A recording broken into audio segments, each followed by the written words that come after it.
I'd like to thank everyone for being here and thank SIMTalks for the chance to speak here today. My name is Kellen Macher. I'm a learning and development consultant and media developer, and I work on a split appointment for both the James Cancer Hospital and the College of Medicine here at The Ohio State University.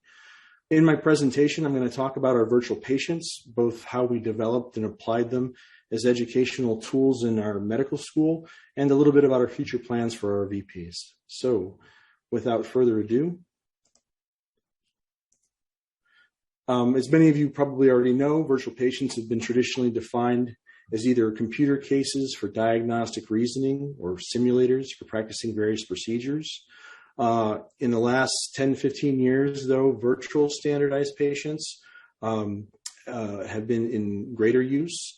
We use the term virtual standardized patients, or VSPs, to help differentiate from other virtual patients. Our VSPs are digital representations of human standardized patients. They're conversational, using natural language dialogue as the primary means of interaction. And like many virtual environments, they have several inherent benefits. In addition to not needing elaborate role-playing setups with actors and mock-up environments, our virtual patients can be deployed on digital devices in a variety of modalities. They allow our students to practice as often as needed in a private, pressure-free environment. And they offer an assessment component that allows sessions to be immediately graded, so they get immediate feedback on performance. As you can see in the images here, we have a number of different versions of the virtual patients. On the left-hand side, we have our original version, which we had installed in our Clinical Skills Center, and it was a life-size representation of our first patient. We used a number of tricks like camera tracking and perspective tricks to allow users the sensation of actually being in the room with the patient. The disadvantage we had to using this particular model was that it was difficult for us to get a number of students in, and scheduling became very difficult. So we eventually graduated to the second photograph, a web-based version that we found was much easier to deploy. The initial version of the web-based version of our virtual patients only used chatted conversations. We had some issues early on with with microphone access and environmental problems, but later on we would integrate spoken conversations as a means of interaction. Finally, we graduated to iPad versions. We found that when we were moving on to iPad deployment, at the time it allowed us certain freedoms with speech interaction that we couldn't get with our web builds. And as you'll see later, we're now moving into the VR paradigm and a virtual patient you can see inside an Oculus Quest. I'd just like to say that our VPs and their various applications have been developed over the years in collaboration with many collaborators and partners, some of which you see here, particularly Dr. Doug Danforth in the College of Medicine. He's been the primary driving force behind our virtual patients, but all our collaborators have played very important roles, and it's really been a collaborative effort. So on to how we built them. First and foremost, we use Unity, a powerful high-fidelity game engine, along with a number of other software programs like Autodesk Maya and Motion Builder. We also used Autodesk Character Generator to build our models, our basic models, because we needed a way to rapidly create a number of different characters from scratch without having to model them from the ground up. After using the Character Generator, we would customize the characters in Maya to suit our needs for specific patients. We used motion capture to try to create believable movements in our VSPs, on our VPs rather. You can see here we had two medical students who agreed to let us capture their movements for integration into our system. To expedite the development of our VPs, all of our virtual patients share the same motion libraries, of which we had two basic versions, male and female. So the movements of our characters are pretty good.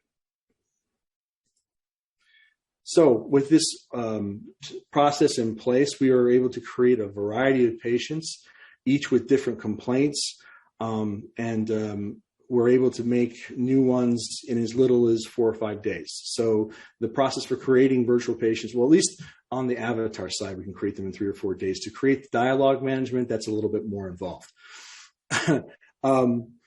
Our patients are also capable of emotional expression. We tag our responses, the responses that come back to the client-side application with flags, integrating degrees of emotion. The patients are capable of emotional expression, happiness, anger, sadness, and they're capable of different degrees of those emotions. So, for example, a response could come back marked with 25% anger, and then the character's facial expressions and body movements will adjust accordingly. Again, adding just a little bit more degree of believability and engagement with our patients to make them more interactive and interesting. On to dialogue management. We use, most of our virtual patients used the NLP software ChatScript. ChatScript is a very powerful rule-based pattern matching software. There is an initial NLP processing component to it when we're integrating it, but it doesn't require training like other methods, machine learning methods use.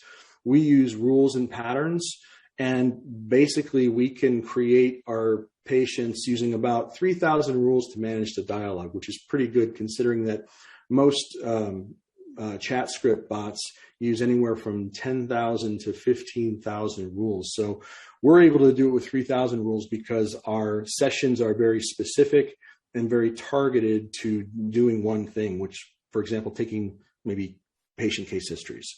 So we're able to get away with only integrating much fewer rules.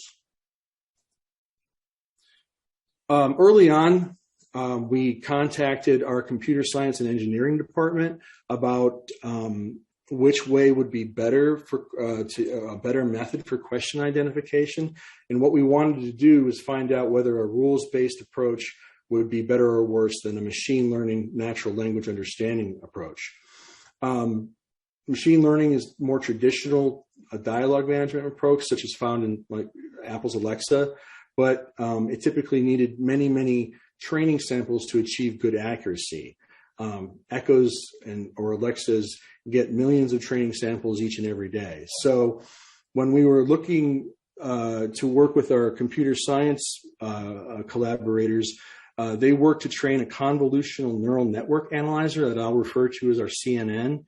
And this used word and character-based CNNs to identify and classify input questions. They used a binary classifier to choose between CNN and ChatScript, which allowed the system to choose either a ChatScript approach or a CNN approach. And our results were pretty good. Initially, you can see here in this chart, when we just used ChatScript, we achieved about an 80% accuracy, which was okay. And early on, the CNNs did not perform as well. The CNN did not perform as well as the ChatScript did, mostly due to the fact that it hadn't been properly trained. Now the CNN recently is much better because we have several years of training data to train them on. But when we use the system together in conjunction with our chooser, or it could choose between ChatScript or CNN, you can see here in the third column that we achieved almost 90% accuracy, which was an immense improvement over our initial efforts and much better than using ChatScript or the CNN alone. The oracle column here is what a human would always choose, and the humans typically choose the correct system. So immediate feedback. Our virtual patients provide, as we said before, immediate feedback on performance. As soon as they're done interacting with the patient and they are done with the session, they click a Score Me button, and that Score Me button provides them with a PDF or a Word document that has the questions that they asked based on various criteria that our educators have determined are important. So, for example, when taking a history of present illness, you have a number of categories like location, quality or description, timing or chronology. And you can see that the feedback tells them if they asked questions in the proper categories, and they need to ask questions in the proper categories when they're taking patient case histories. At the bottom, it tells them how many essential questions they asked. So this type of reporting allows them to immediately determine whether or not they did a good job and asked the proper questions when taking case histories.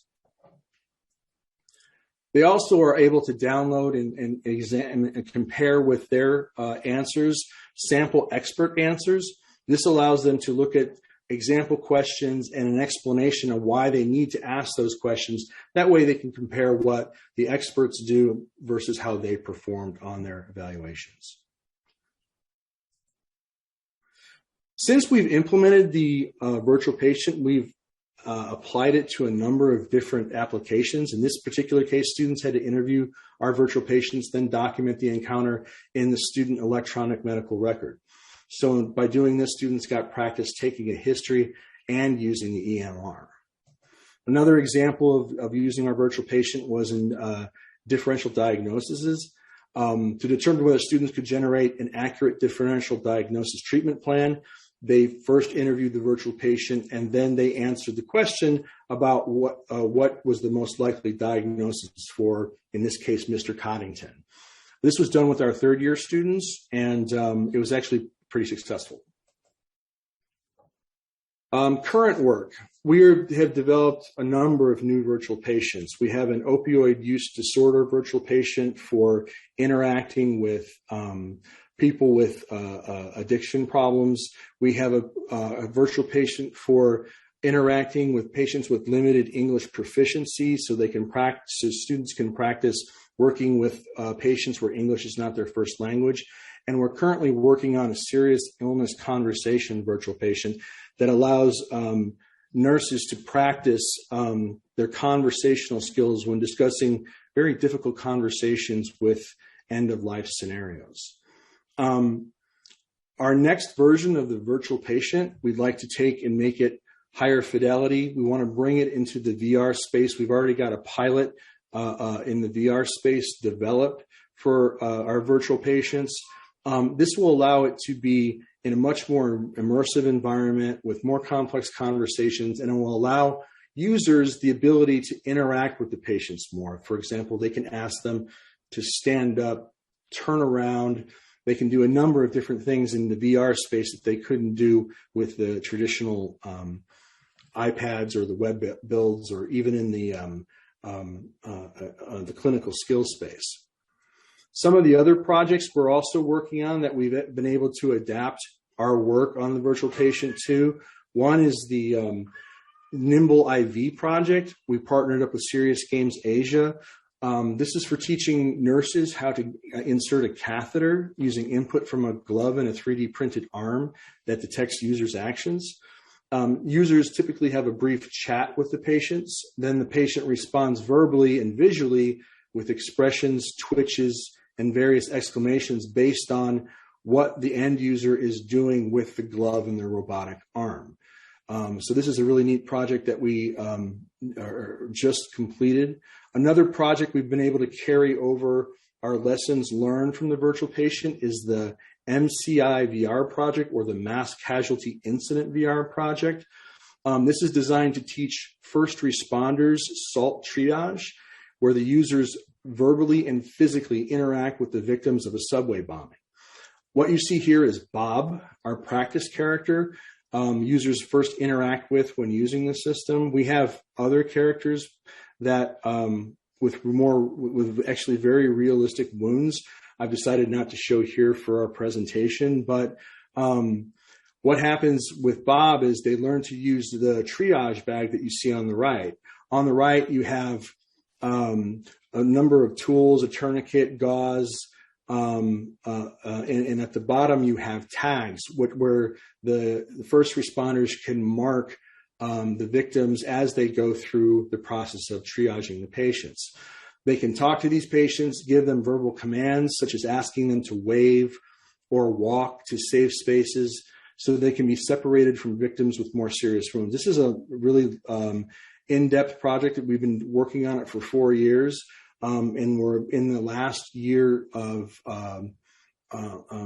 where we're trying to finish up the assessment component of it. Again, like the virtual patients, this will have the ability to assess how users perform in the VR space. So pretty neat. So to summarize, using natural language understanding, our VPs can understand, respond, categorize, and assess student performance.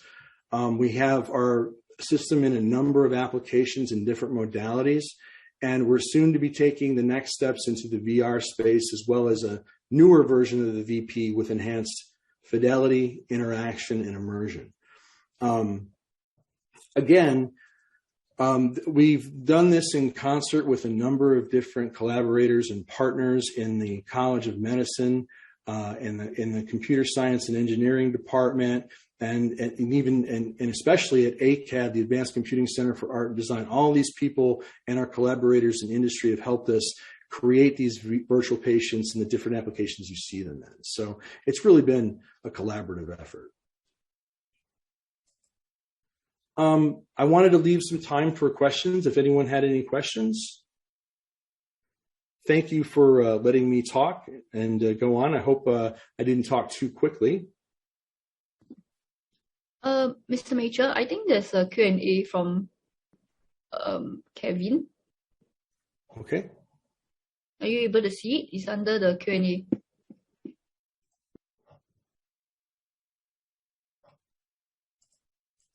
I'm looking, hold on.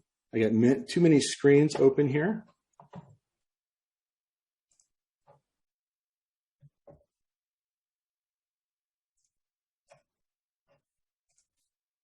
Great talk. Could I ask, how does the virtual patient understand different varieties and questions asked by students and students with broken English whose English is not so good? Is it based on AI learning or by keywords, phrases? Using ChatScript, we're using keywords and phrases. We haven't had too much of a problem with Azure. We've since graduated from, and I don't know if I mentioned this in the talk, but we initially started out with the speech to text as using IBM Watson.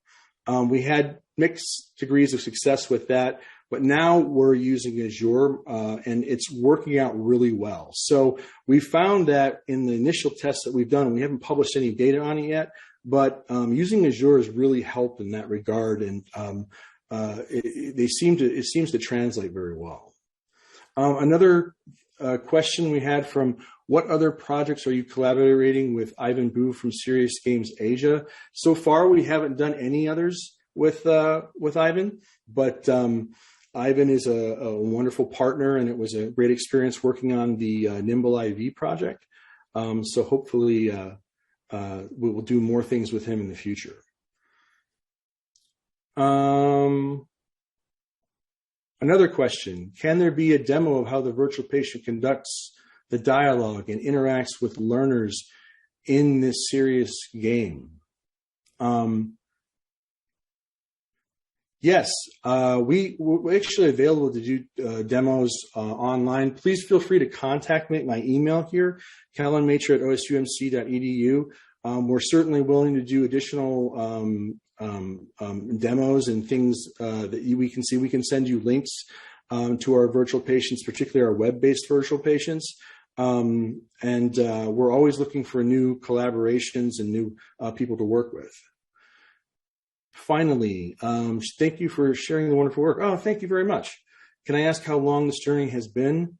The work is very relevant to communications training for our doctors that we hope to do. Would you be open to collaboration? Absolutely. We partner with people all over the United States, and again, as we demonstrated with some of our other projects, all over the world. So we're definitely open to collaboration. Please contact us. Last question. The quality of serious illness conversations are often affected not only by the content of the conversation, but also by nuances in the healthcare professional's tone and the way they sound, including how empathetic they sound, body language. How does the VP pick that up? That's an excellent question, and I had a couple of extra slides on talking about that that I decided to delete because I thought I was going to run over on time. You're right in the fact that there are some things that they cannot pick up. I don't want to make any suggestions saying that the virtual patients are a complete substitute for interacting with the live actors. What the virtual patients allow our students to do is practice, so that when they get to the live role-playing sessions, they're able to do the things that you mentioned a little bit better. So hopefully by using our virtual patients, they're able to get a little bit of a leg up by the time they get to the live scenarios with the actors in the mocked-up environments. I don't know if that answers your question. Hopefully it does.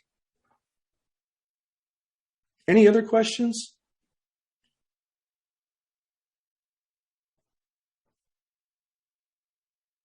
Okay.